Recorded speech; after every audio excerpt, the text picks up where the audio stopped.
Hey everybody, this is Dave here at Blue Bears Games. Today I'm going to start a new series for my channel. I'm calling this Magic the Gathering Commander Before and After. So what does that mean?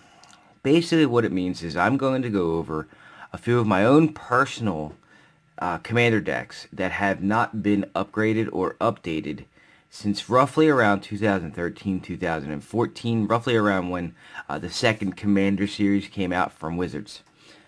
So I'm going to start with this. It is 2 episodes per deck. The first episode obviously is the before, and then the second episode for each deck will be the after, where I make some upgrades and updates. Since I've built these decks, there have been, let's see, about 5 years worth of sets that came out, roughly about 4 sets per year, give or take a few. So that's roughly about 20 sets that have been released and 20 sets of cards, which could really go into some of these decks and improve them or make them look nicer. So the first episode I'm going to start with is my mono red Purphoros deck. And let me show you Purphoros. Now, a lot of people think that Purphoros is a dick. He is. Purphoros is a 4-cast 6/5, indestructible. I mean, for most commanders, that pretty much just is cherry on top with indestructible, but he's not really a creature for the most part in this deck. He's not here to do commander damage. He is here for the abilities that he has. So his abilities are, as long as your devotion to red is less than 5, he is not a creature. If you don't know what devotion is, the new Theros set will show you, but I'll tell you right now. It means that for each mana symbol on the battlefield you control, it counts as a devotion. So if you have 4 things out on the board that have red mana symbols, and they all have 1, your devotion is 4. So that's how devotion works. The second ability that he has is really the reason why he's the commander. Whenever another creature enters the battlefield under your control, Purphoros deals 2 damage to each opponent. We're going to try and kill everybody all at the same time. That's what the purpose of this deck is to do. Not really by casting creatures, though, because remember, his ability says whenever a creature enters the battlefield, not when you cast one. So, there's a very obvious way to do all that, and that is creating tokens. So, the purpose of this deck is to create as many tokens as fast as possible with Purphoros on the board to wipe all of your opponents out at the same time. The last ability is kind of the icing on the cake for him, just because he, when you're creating all those tokens, you actually have a mass amount of tokens to buff, and he gives each of those +1/+0 until end of turn for each 3 you pay. So you've got multiple avenues of victory in this deck. There's also, I didn't realize I had put it in there because it's been a while since I looked at the deck, but I do believe I have an infinite combo in here. So let's go ahead and take a look at all the decks. I'm going to do it in sections, so just bear with me as I go over them. The first section for this deck is, well, token creation. It's the way you're going to kill people. Now keep in mind, guys, this deck was made 5 or 6 years ago, something like that. So the options I had at the time were a lot more limited than they are now. Now there are some great token creators in here, but they have improved on some of this, not heavily, but a little bit since the creation of this deck. The first one, and the king, in my opinion, is Tempt with Vengeance. This came in the Commander Precon. That is the actual reason I made this deck, other than the fact that I think Purphoros is probably one of the best gods that they made. So, it is a 1 red and X sorcery with Tempting Offer. And what that means is, for the X, I can put X 1/1 red elemental creature tokens with haste onto the battlefield, and then each opponent may choose to also put those tokens onto the battlefield, but for each one of those that does, I get to put that many again. So if you hit this for 5, so you do, 5 for the X, you put 5 out, and an opponent chooses to take the offer, you can put 5 more out yourself. Another opponent chooses, you can put 5 more.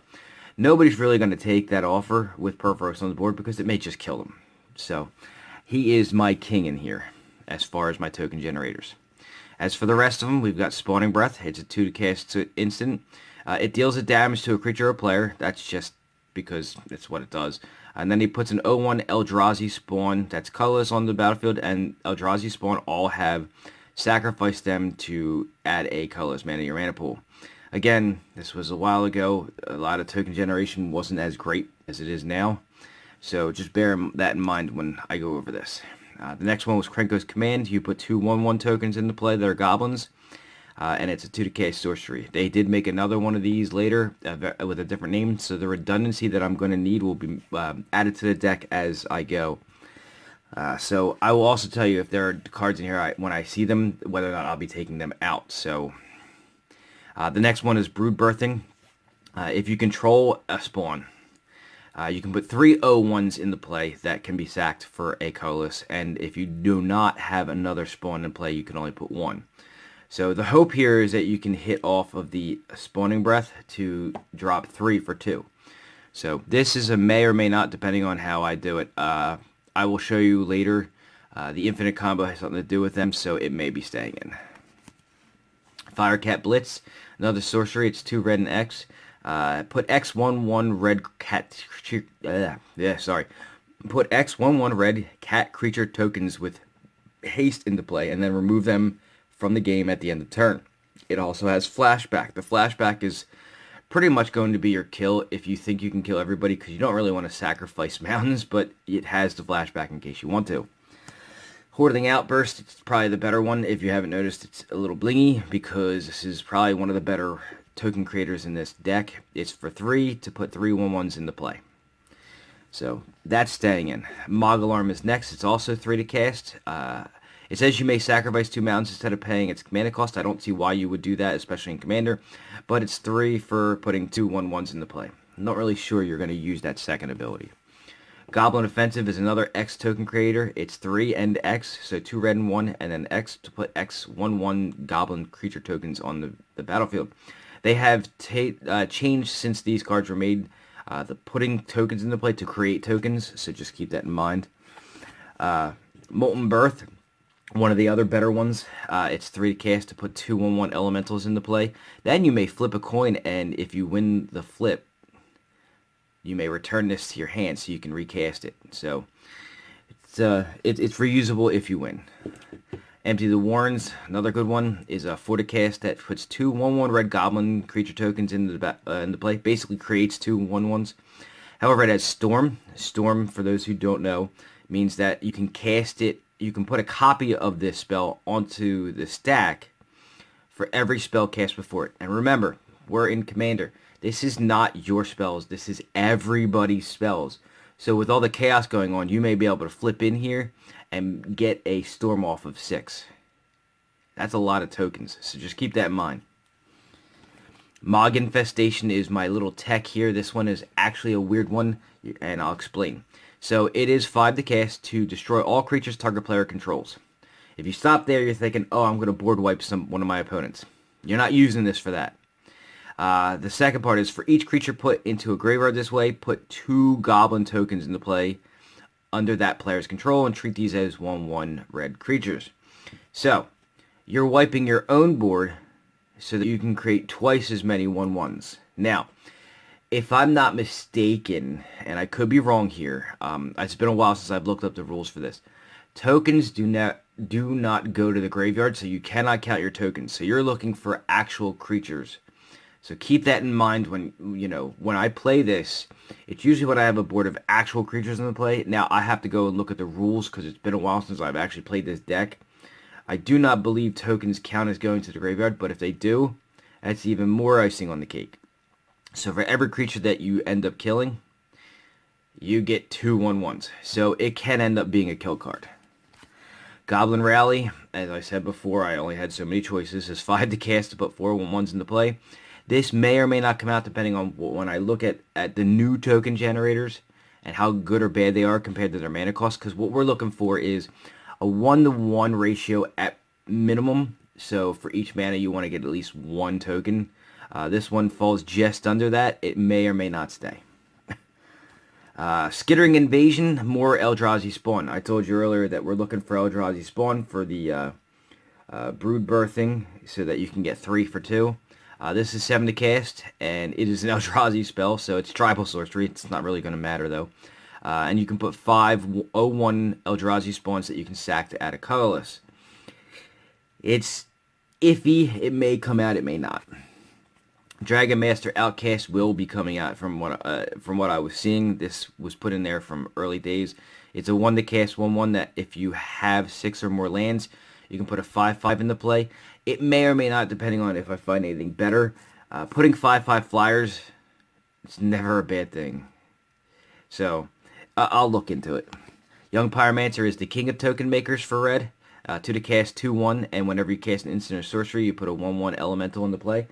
So essentially, anytime you cast anything, you get an extra 1 when he's in play. Not a bad payoff. He's pretty much the king of the creature token generators. Mogwar Marshal, not coming out, just so you guys know. He's a 2 to cast 1/1 that when he comes into play, he creates a token. When he leaves play, he creates a token. And he self-kills. So you don't have to pay the echo cost. So he can end up being 3 creatures for the price of 1, or for the price of 2 mana, depending on how you look at it. So he's not coming out. I'm actually fine. I have a way to abuse him. Krenko, really not coming out. 4 to cast 3/3, put X 1/1 red goblin tokens into play, where X is the number of goblins you control. Most, if not, not all, but most of the token generation besides Eldrazi spawn are goblins. A couple elementals here and there. He's not coming out. He is actually a nice addition to the deck, especially when you have 4 or 5 stupid tokens in play. He creates 4 or 5 more, and there's a way to untap him, so he can get kind of out of hand quickly. Fellhide Spiritbinder is definitely coming out. He was added, actually I think the last card he was added before I stopped playing with this deck. It's 4 to cast 3/4 that has Inspired, so whenever he untaps you can pay 2 and create a token that is a copy of another creature. So it's also an enchantment in addition to his other types. Doesn't really matter. Again, this card is probably coming out. Emerald's Hatcher, when it's a 5 to cast 3/3. When he comes into play, create 3 0/1 Eldrazi spawn tokens, and they can sack for a colorless. Yeah, he's a little iffy. It depends on how I feel about him when I go through a lot of the newer cards. He is on the fence. Siege Gang Commander is not on the fence, however. He is going to stay. He's a 5 to cast 2/2. When he comes into play, you create 3 1/1 tokens, and then you can sack goblins specifically to deal 2 damage to a creature or player. There are a lot of goblins that are going to be coming out into play. He is going to be the final damage you may just need, because you can throw or fling, or however you want to call it, goblins at people's faces. So, and if you didn't notice, he's a little blingy. It's a promotional version. Rapacious one is on the fence as well. It's a 6 to cast 5/4 trampler. When he deals combat damage to a player. To a player, remember, you get that many 0/1 Eldrazi spawn tokens that can sack for a colorless. He's on the fence. It depends on how I play the Eldrazi spawns, and I'll show you why later, why I'm on the fence about all the Eldrazi spawns, because, again, there is an infinite combo coming. Pentavis is my little tech for the deck. It's a 7 to cast, 0/0, but when he comes into play, he comes into play with 5 +1/+1 counters. The abilities are what makes him unique, because you can pay 1 to remove a +1/+1 counter from him to put a 1/1 Pentavite into play, and then sack the Pentavite to put the +1/+1 counter back on Pentavis. So the more mana you have, the more creatures you can create in one turn. He hits the board. If you have 30 mana, and I'm just throwing a number out there, you're not gonna have 30 mana. If you have 30 mana, you can actually create 15 1/1s by taking off the counter, creating the token, and then sacrificing the token to create a 1/1. He can be infinite if you can find a way to go infinite mana in this deck. I'm sure there's a way. It's just not how I want to play this deck. He's my little tech, though, because you can just keep going and going and going. There is no rule to him. A lot of the guys who do his ability have a rule that it can only be done as a sorcery. That can only be done this way or that way. He's the one that doesn't have any rules. That's why he's in here. Now, I was talking about my infinite combo. Here we go. Spawn Sire of Ulamog. It is a 7/11 Annihilator 1 Eldrazi. The infinite combo is this, and I'll show you the second piece later, but I'll mention it right now. For 4 mana, let me zoom in on that. For 4 mana, put 2 0/1 colorless Eldrazi spawn creature tokens that have sacked to add 1 mana. Now, the second ability on him isn't really all that important. The 20 to cast any number of Eldrazi units from outside the game. That's not it. The infinite combo here is the following. There are sacrifice outlets in this deck, and I will not say the name of it just yet, but one of them, is kind of important. So you're putting 2 creatures into play for 4. The sack outlet that I have says sacrifice a creature to add 2 colorless. Since he puts 2 0/1s into play, and that sacks each one for 2, you pretty much have an infinite loop of creating a creature, or creating 2 creatures, sacrificing the 2 for 4 mana, creating 2 more. It's an infinite loop of just creating. So that is your infinite combo. I will show you the card that makes the infinite combo possible in a minute. So, this is why I'm on the fence about the Eldrazi spawn, because do I go full Eldrazi spawn, or do I go Goblin, or do I keep it split like it is? So it's a tough choice, but that's where my infinite combo comes from. Splinter Twin, it basically just creates tokens that are copies of the creature it enchants, because this is an enchantment. They created a card called Helm of the Host. I may or may not take this out for Helm of the Host. I keep both in. It depends. Helm of the Host doesn't kind of takes away that whole legendary rule for the token. This does not. So there are some creatures in here that it cannot enchant to make it. So there are things that are worth doing, though. I'll give you an example. The first one is the Siege Gang Commander, because he creates 3 tokens when he comes into play, plus himself, so that's 4 tokens. There is the sack guy, or I'm sorry, what the hell is his name? The War Marshal, where the War Marshal is 2 to cast. If you enchant him with this and keep creating that tokens, they sacrifice themselves at the end of combat, or I'm sorry, at the end of turn. So you're creating 3 tokens at the same time. So that's probably going to stay in. I don't know. Once I look at Helm of the Host a little closer, I'll see if they both have a spot. Mimic Vat is also for things like the Goblin War Marshal. You imprint, and when you imprint, it says whenever a non-token creature is put into the graveyard from the battlefield, you may exile that card. It's anybody's creatures, by the way, not just yours. If somebody has a really big, bad commander that keeps coming into play and dying, when it dies, you get to imprint it, which means you get to exile it, and then you get to make copies of that for 3. So keep that in mind. It's anybody's. That's a good card to have. Trading Post is kind of for a lot of things. So for one, it's to discard a card and you can gain 4 life. Sometimes in Commander you just need a little bit of life. The next ability is the greatest ability ever made in Magic. You get to create goats. How many times are you going to be able to create goats in this game? Goats, people. Goats. It's pay 1 life to put an 0/1 white goat creature token onto the battlefield. Yes, this is the reason for this card, but it creates goats, guys. Come on, goats! It also, you can sacrifice a creature, return an artifact from your graveyard to your hand. That's extremely important. You have some things in here, you're creating a lot of tokens. You have some things in here that are utility, that are artifacts that you might want to bring back over and over. So there's that, and then you can sacrifice an artifact to draw a card, because red doesn't have the greatest ability of drawing cards. It has an okay one, but not really. There are ways in this deck to draw cards. It will not be through the red, though. So that is the token generation portion, or the kill cards, per se, in this deck. The next part is the sack outlets. So if you make all those creatures, they're expendable, right? Barrage of expendables. 1 to cast enchantment. For each red you pump into it, and each creature you sacrifice, you can do a damage to any target. This is the more budget. It's only in there. This one's in there for redundancy. And what I mean by redundancy is it does the same thing as another card in here. This is the worst of the 2 versions of it. But you need to be able to do something with the tokens besides attack. If you can't attack because somebody's got the board clogged somewhere, or everybody's got the board clogged, or if somebody does a board sweeper, say a Wrath of God comes out, you can go ahead and still use the tokens for something.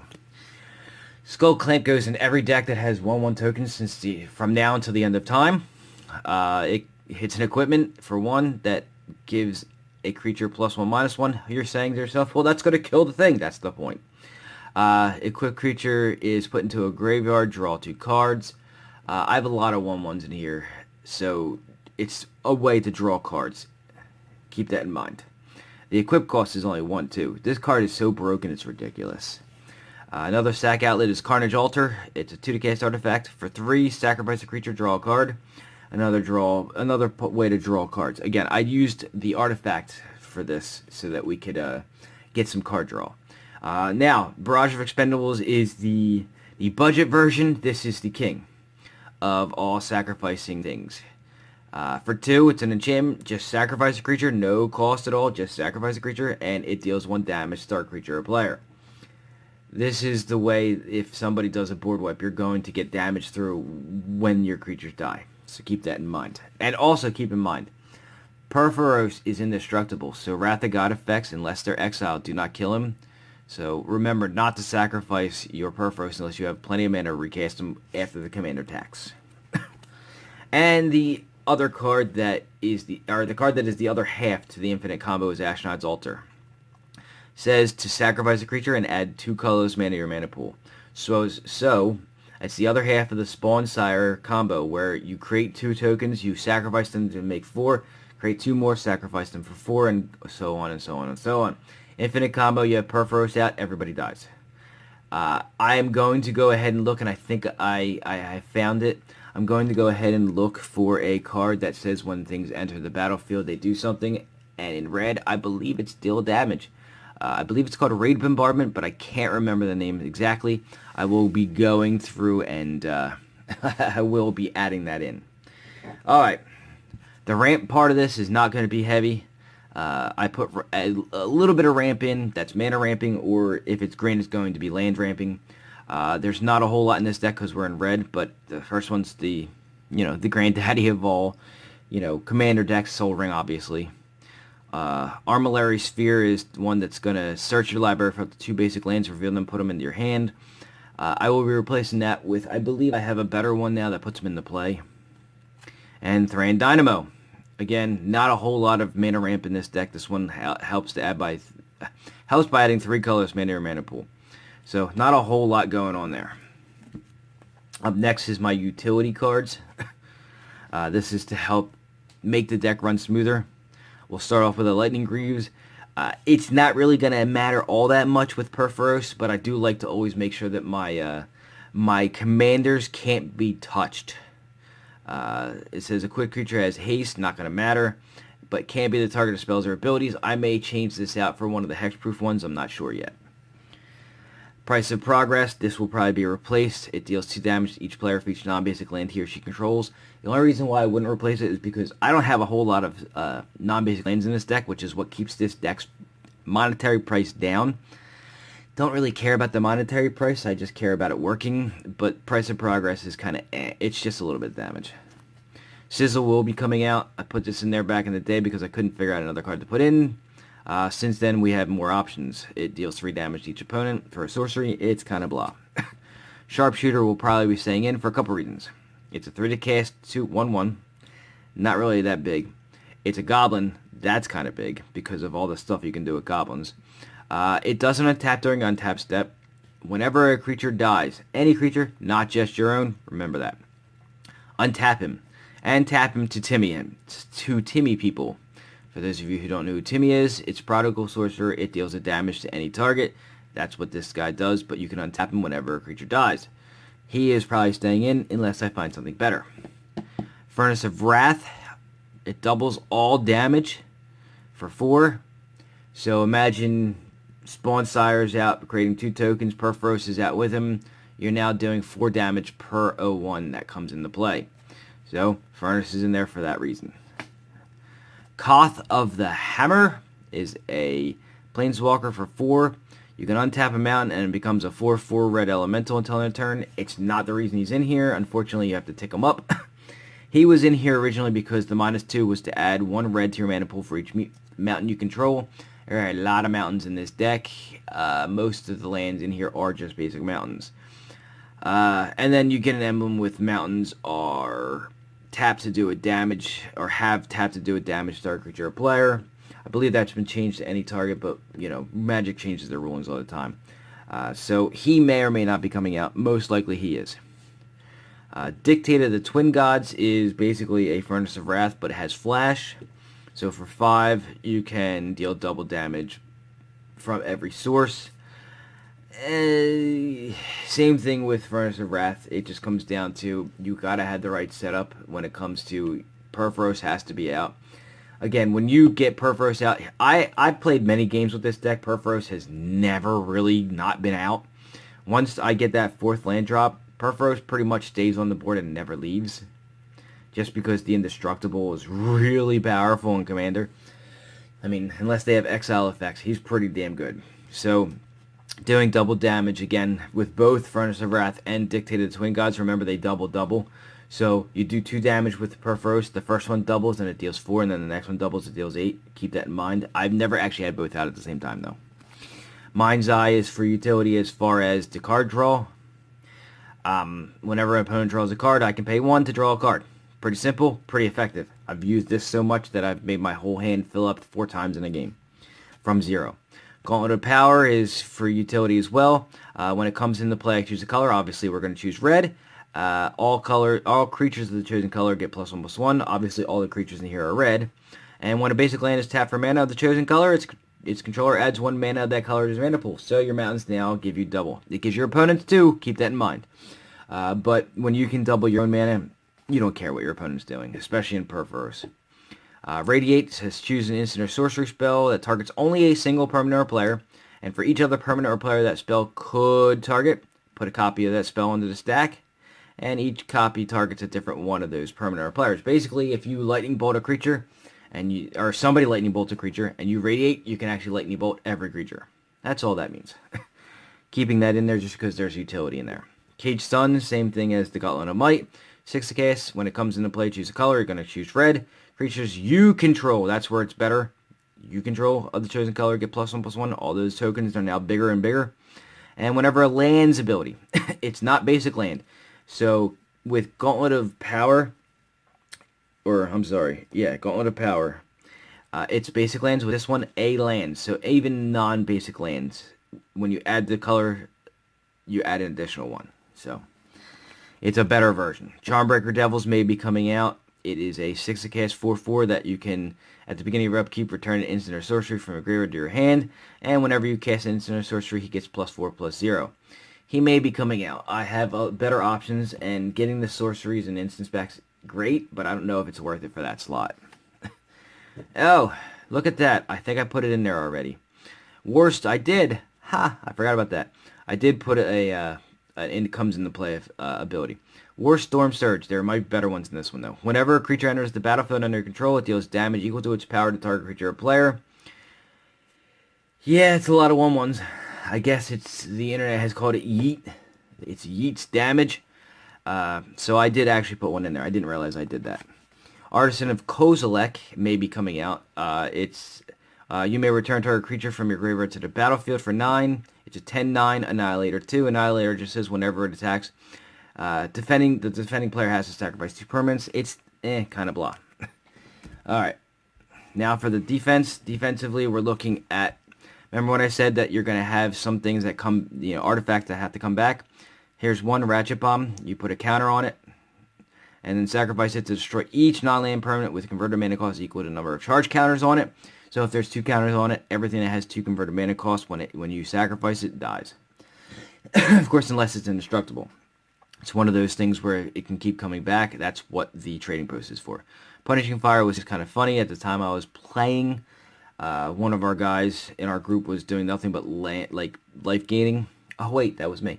Punishing Fire deals 2 damage to our creature or player. It's kind of blah until you read the next part, which is whenever an opponent gains life, you may pay a red, and if you do, return it to your hand. It gets kind of funny when somebody's getting so much life and you just keep throwing that at them. Shattering Pulse is the buyback destroy target artifact for 2. I will be adding most likely a Vandal Blast to this as well. This is just to control other people's artifacts. The buyback was why this was put in. Comet Storm is for, mass damage to things. It is a fixed fireball. What I mean by fix is fireball was very confusing. This is how you fix it. 2 red and X, multi-kicker. So you can kick it any amount of times you want. Choose target creature or player, then choose another target creature or player for each time it was kicked. So the first, the 2 red and X, and you don't pay anything in multi-kicker, it's a fireball. It's a disintegrate. Fireball can be split. For each time you kick it, you can choose a new target. So for 2 red and 2 multi-kicker, you can choose 2 additional targets. And then you do X damage to each of them. So you can split the damage. It's the way that they fixed how Fireball works, only they made it a mythic for some reason.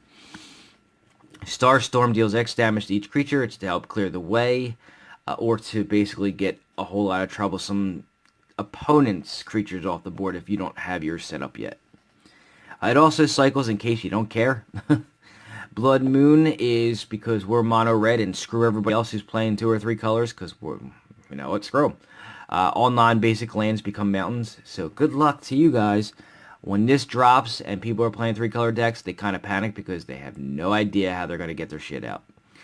Ensnaring Bridges for defense. It says each creature with power greater than the number of cards in your hand cannot attack. So if I have 1 card in my hand, only 1 power creatures can attack. If I have 2 cards in my hand, only 1 or 2 power creatures can attack. It's good for defense. This deck does churn through some cards and cast some shit, and it has no cards left in its hand. Luck Cannon may be taking out. Not sure yet. I know that there are better options, but at the time this is one of the better. You tap it to put a charge counter on it, then you can tap it to remove 3 charge counters and destroy a permanent. The reason I had this in there was because it's a colorless way to kill basically anything on the board. Remember, every color has a weakness. This kind of took care of that. Red can't take care of enchantments too well, but it can certainly take care of artifacts. This was a way of getting rid of opposing enchantments, but it's slow. Man, is it slow. You have to put it out, tap it, and put a charge counter on it. Wait to untap it, put another charge counter on it, wait another turn. It's just too slow. It has its purpose. I'll be looking into it, but I don't think this is going to stay. Mass Mutiny. 5 to cast sorcery for each opponent. Gain control of up to 1 target creature that player controls until end of turn and untap that creature, and they have haste. Take everybody's commander. Oh, look, sacrifice them to deal damage to everybody. Not to everybody. To deal damage to a single target with Goblin Bombardment. People don't like you after you do that. I've done it. They don't like you. Oh, look, it's even better. Insurrection. This one takes all creatures. Oh, look, I sacrificed them all to deal damage with Goblin Bombardment. I've done that too. People don't like you when you do it. This is an asshole move. I love it. Blasphemous Act is the last defensive card in the deck. It's 9 to cast, but it can cost 1 less for each creature on the battlefield, and you can deal 13 damage to each creature. You really want to kill those fuckers? You really want to kill every creature on the board? You Blasphemous Act. Alright, so that's the defensive part of the deck. The next part I'm going to show you is a little embarrassing. At the time, I didn't know what else to put into the deck. And I thought I was brilliant with this one. I thought I was smarter than the room, and then I went with Phoenixes. These don't work at all. Just so you know, all these are probably going to be replaced except for 1. So we got Chandra's Phoenix. It's a 2/2 flying haste, and whenever an opponent is dealt damage by a red instant or sorcery spell you control, or by a red planeswalker, return Chandra's Phoenix from your graveyard to your hand. I thought if I could keep returning Phoenixes, keep casting them, they die, return them, cast them, I thought that would be great. It's expensive. It doesn't work as well as I thought.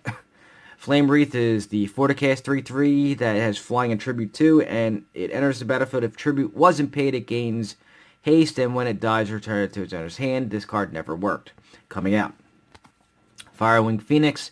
This was downshifted from a rare to an uncommon. I see why. 4 to cast 3/2 flyer that you can return it from your graveyard to your hand. Coming out. Shard Phoenix is not coming out. Shard Phoenix is actually a defensive card going forward. A 5 to cast 2/2 flyer that for 3 red you can put Shard Phoenix into your hand. Only use this ability if it's in your graveyard and only during your upkeep. It's a recurring. It keeps coming back. The reason why he's not leaving is because you can sacrifice him to deal 2 damage to each other creature without flying. It's to help keep, it's kind of a threat when people have 1/1s and 2/2s out, and you can say, don't attack me or else I blow the Phoenix up. So, Shivan Phoenix, coming out. 6 to cast, 3/4. When it is put into your graveyard, return them to your hand. Flyer. Don't care. Crap. Skargan Firebird, same thing, coming out. 6 to cast, 3/3. Bloodthirst 3. Flying for 3 red. Bring them back to your hand. Only if an opponent was dealt damage this turn. It's crap. At the time, I was thinking to myself, what am I going to do to keep creatures coming? There are better ways now, and that's not it. Alright, that is most of the deck. Now to the lands, we are mostly mountains. And if you notice, I had nice, pretty full art lands because this deck deserved it. I am actually changing these out. No, I'm not taking full art lands out to put in crappy lands. I'm taking them out to put in full art snow lands because snow lands are better. Don't ask me why, they just are. Actually, there is a reason why. They are more, you can interact with them yourself more, and I'll show you how. I have a deck that actually interacts with snow lands better than it does with regular lands, and it makes it easier for you to get them out. So most of these are mountains. However, there are a few. Now, these aren't budget decks. I gotta be honest with you guys, this is the most budget deck I made. But these are budget decks. Let's just be honest. There are expensive cards in these decks. Sorry for you guys looking for budget stuff, but every once in a while you just gotta show the bling. Scalding Tarn is to obviously thin your deck out of mountains, because that's all there are in here. Arid Mesa, same thing. Fetch lands gotta go in there to thin out the deck.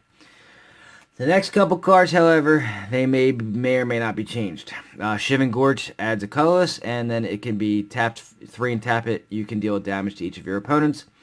I may find better choices, I may not. I'll look into it. I'm sure there are better choices. This may be coming out. Valakut is not coming out. Valakut enters the battlefield tapped.